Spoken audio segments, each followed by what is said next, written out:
Trump का order मिला तो सिर्फ 2 मिनट में एटम बम फोड़ देगा पेंटागन।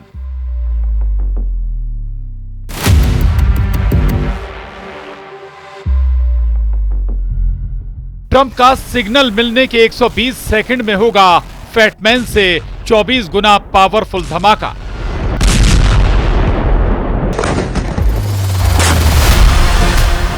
ट्रंप चाहेंगे तो धरती के किसी भी कोने में सिर्फ 2 मिनट में फटने लगेगी मिनटमैन।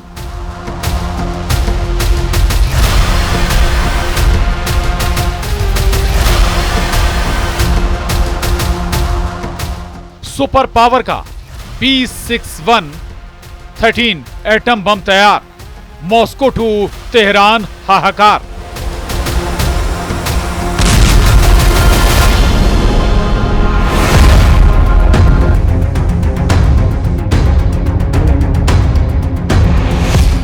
ईरान के एटम बम पर सस्पेंस बढ़ता जा रहा है, लेकिन ट्रंप के नए एटम बम को लेकर पक्की खबर है। अमेरिका ने एक ऐसा एटम बम बनाया है जो कि जापान में फटे परमाणु बमों से 360 गुना ज्यादा विनाशकारी। सबसे डरावनी बात यह है कि ट्रंप नए एटम बम से सिर्फ 120 सेकंड में दुश्मन को दहला सकते हैं।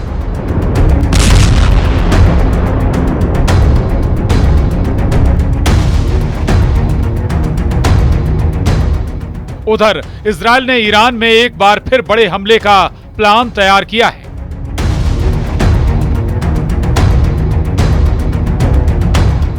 इस बार नेतन्याहू के टारगेट पर खामेनेई का वो जनरल है जिसने इजरायल पर 400 मिसाइलों की बौछार की है।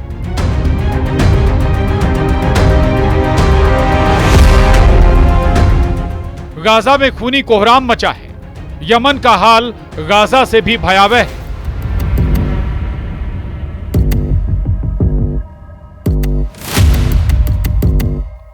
इनमें भी ज्यादा खतरा ईरान पर मंडरा रहा है, मगर अमेरिका पर जब खतरा मंडराने लगे, जब दुश्मन सुपर पावर से सीधे टकराने लगे, तब अमेरिका कुछ ऐसा करता है जो सोच से परे होता है।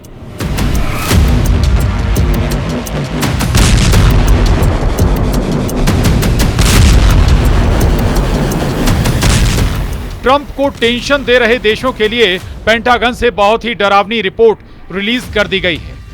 अमेरिका ने सिर्फ 2 मिनट में एटमी धमाके की तैयारी कर ली है। यह ऐसा सच है जिसे अमेरिका छिपा रहा है, ऐसा डरावना सच जिसे सुपर सीक्रेट रखा गया। मगर पेंटागन की गोपनीय रिपोर्ट लीक हो गई है, जिससे पता लगा है कि ट्रंप ने 2 मिनट की टाइमलाइन में दुश्मनों को परमाणु धमाके से दहलाने का इरादा शपथ लेने के समय ही जताया था।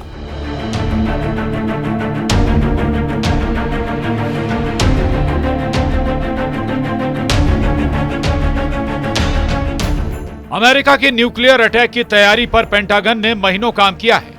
अमेरिकी न्यूज वेबसाइट क्लिप न्यूज ने पेंटागन की गोपनीय रिपोर्ट साझा की है। रिपोर्ट के मुताबिक अमेरिका की सेंडिया नेशनल लेबोरेटरीज B61-13 बम बना रही है।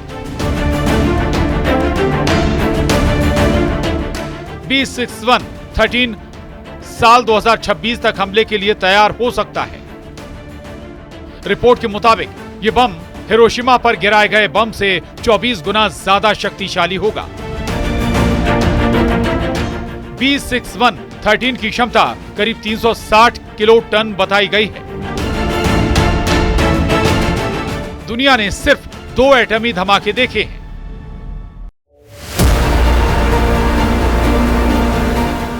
उनकी त्रासदी के बारे में जाना है।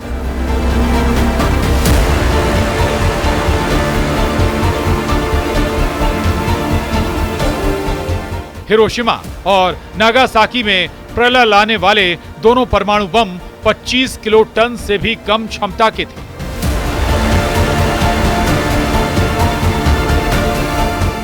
जबकि अमेरिका अब ऐसे एटम बम को बना रहा है जो 360 किलो टन का है।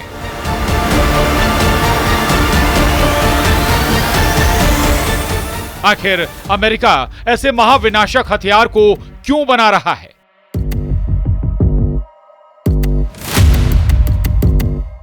वो भी सिर्फ 2 मिनट के भीतर उसके धमाके का इंतजाम क्यों कर रहा है? वजह समझनी मुश्किल नहीं। ट्रंप ने दूसरी बार राष्ट्रपति बनने के बाद जितने भी वैश्विक दावे किए उन्हें वो पूरे नहीं कर पा रहे हैं।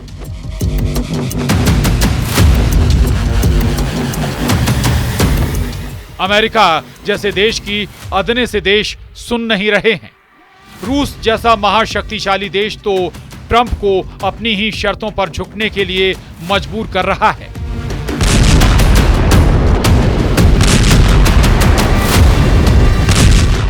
चीन, जिससे अमेरिका को सबसे बड़ी चुनौती मिल रही है, वो हर दिन ट्रंप को चिढ़ा रहा है।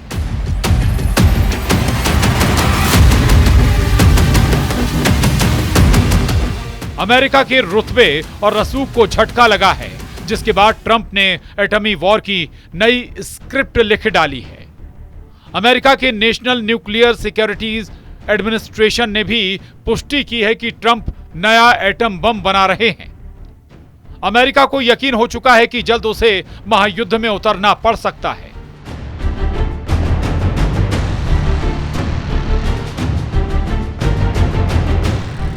ये वॉर जोन यूक्रेन रूस का भी हो सकता है और खाड़ी देशों का बखेड़ा भी।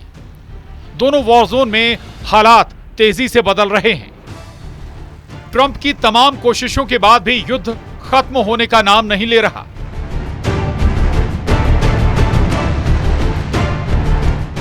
इस बीच प्रेसिडेंट पुतिन ने गाजा युद्ध पर ऐसा बयान दिया है जिससे अमेरिका दहल गया है।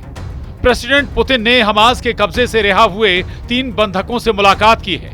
बंधकों से मिलने के बाद पुतिन ने जो कहा उससे ट्रंप का दिमाग चकरा गया है।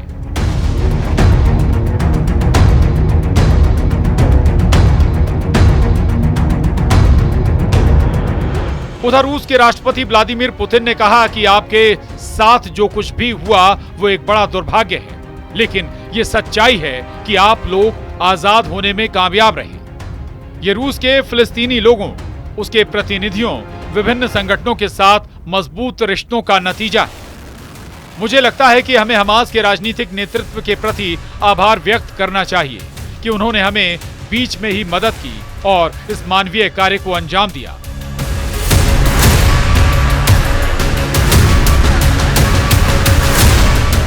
पुतिन ने हमास की पॉलिटिकल लीडरशिप की तारीफ की। पुतिन के बयान से साफ है कि गाजा को लेकर उनका रुख अमेरिका और इजराइल से मेल नहीं खाता।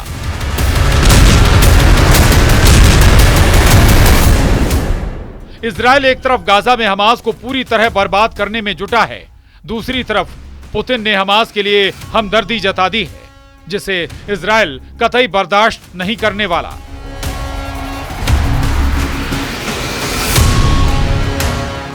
ऐसा इसलिए कि अब पीएम नेतन्याहू खुद वॉर फ्रंट पर जाकर हमास पर हो रहे हमले के सारे अपडेट ले रहे हैं।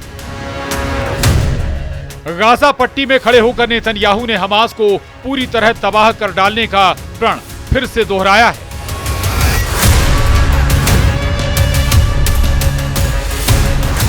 नेतन्याहू दावा कर रहे हैं कि इजराइल बंधकों की रिहाई नहीं होने तक हमास को मारता रहेगा।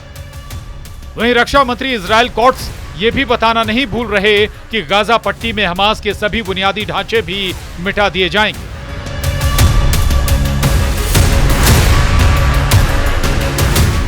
इजराइल के रक्षा मंत्री ने दावा किया है कि हम अपने दुश्मनों को, हमारे समुदायों और नागरिकों को कभी धमकाने नहीं देंगे। इसलिए अभी जो ऑपरेशन चल रहा है वो हमास पर सबसे पहले बंधकों को रिहा करने का दबाव डालने के लिए हो रहा है।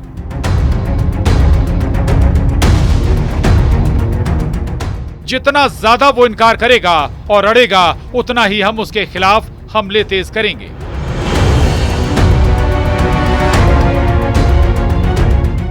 जब तक कि वो हार नहीं जाता और सभी बंधकों को वापस नहीं कर दिया जाता।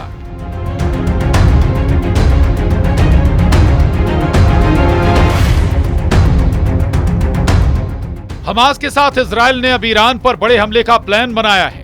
नेतन्याहू एक बार फिर खामनेई को बड़ा झटका दे सकते हैं।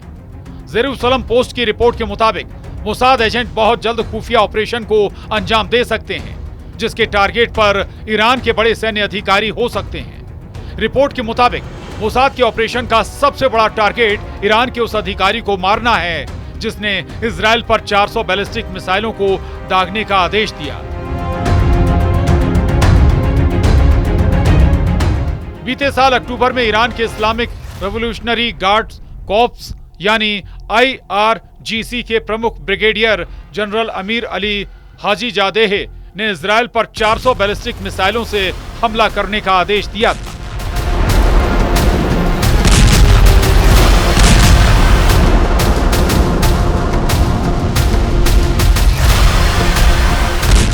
जनरल हाजीजादेह फिलहाल सुप्रीम लीडर खामनेई के सबसे भरोसेमंद माने जा रहे हैं। इजराइल उन्हें इस्माइल हानिया और नसरल्लाह जैसी मौत देना चाहता है। ये बात भी पक्की है कि इजराइल ने अगर ये ठान लिया है तो हाजीजादेह ज्यादा दिन सलामत नहीं रह पाएंगे। पश्चिमी मीडिया रिपोर्ट में दावा किया जा रहा है कि ईरान की टॉप लीडरशिप को मारने से ईरान अमेरिका एटमी डील पर ब्रेक लग सकता है। इजराइल ईरान में सीधा युद्ध शुरू होने पर नेतन्याहू ईरान के सभी एटमी ठिकाने तबाह कर डालने का मौका तलाश रहे हैं। नेतन्याहू किसी भी कीमत पर ईरान के एटमी ठिकाने मटियामेट करना चाहते हैं। वहीं ईरान के राष्ट्रपति ने ऐलान कर रखा है कि अगर उसके 100 परमाणु अड्डे तबाह किए गए तो नए 1000 परमाणु सेंटर बनाए जाएंगे। ईरान के राष्ट्रपति मसूद पेजेश्कियान का कहना है कि वो हमें धमका रहे हैं, कह रहे हैं कि हम आएंगे और परमाणु सेंटर नतांज या किसी दूसरी जगह पर हमला करेंगे। अगर आप चाहते हैं तो आएं और हमला करें। ये हमारे नौजवान वैज्ञानिक हैं जिन्होंने उस जगह को बनाया है। अगर आप 100 जगहों पर हमला करते हैं तो वो इसके बदले 1000 दूसरे बना लेंगे। आप उन्हें खत्म नहीं कर सकते। खामनेई ने ट्रंप से साफ लहजे में कह रखा है कि अगर इजराइल एटम बम रख सकता है तो ईरान क्यों नहीं।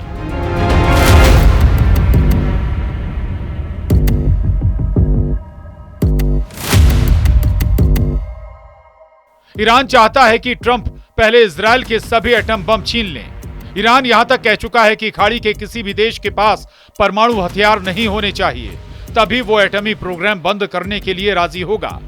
वहीं ट्रंप ने ईरान अमेरिका एटमी डील के दूसरे राउंड से पहले इशारा किया है कि ईरान परमाणु प्रोग्राम चला सकता है, बशर्ते एटम बम बनाने की बात को भूल जाए।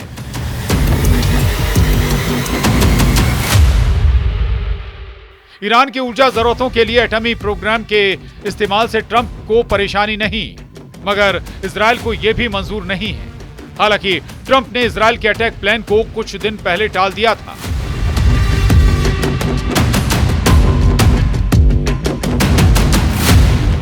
टाइम्स ऑफ इजराइल की रिपोर्ट्स में दावा किया गया है कि इजराइल अप्रैल महीने में ईरान की एटमी साइटों पर सिलसिलेवार हमले करने जा रहा था।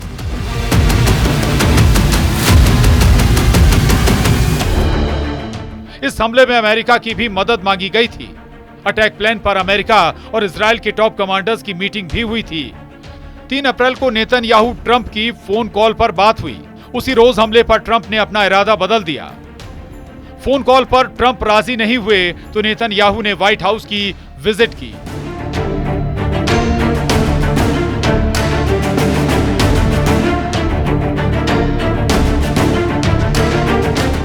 ईरान की न्यूक्लियर साइटों पर हमले के लिए जोर दे रहे नेतन्याहू को उस मीटिंग में ट्रंप ने नया फॉर्मूला समझाया, जिसके बाद ईरान अमेरिका में एटमी डील पर बातचीत शुरू हो गई।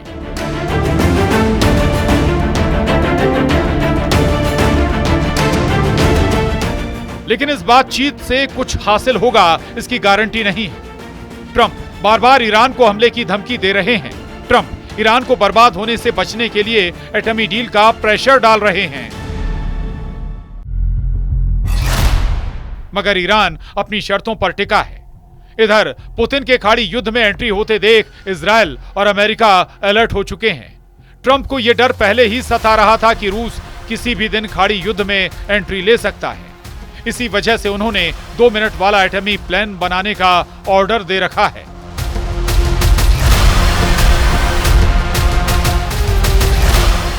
अमेरिका अच्छी तरह जानता है कि जिस दिन उसे रूस से सीधे टकराना पड़ा, परमाणु युद्ध शुरू हो जाएगा।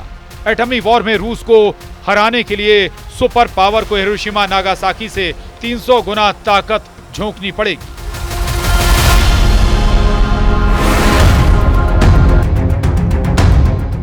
ट्रंप का नया एटम बम शायद पुतिन को नए सिरे से वॉर प्लान बनाने पर मजबूर कर रहा है।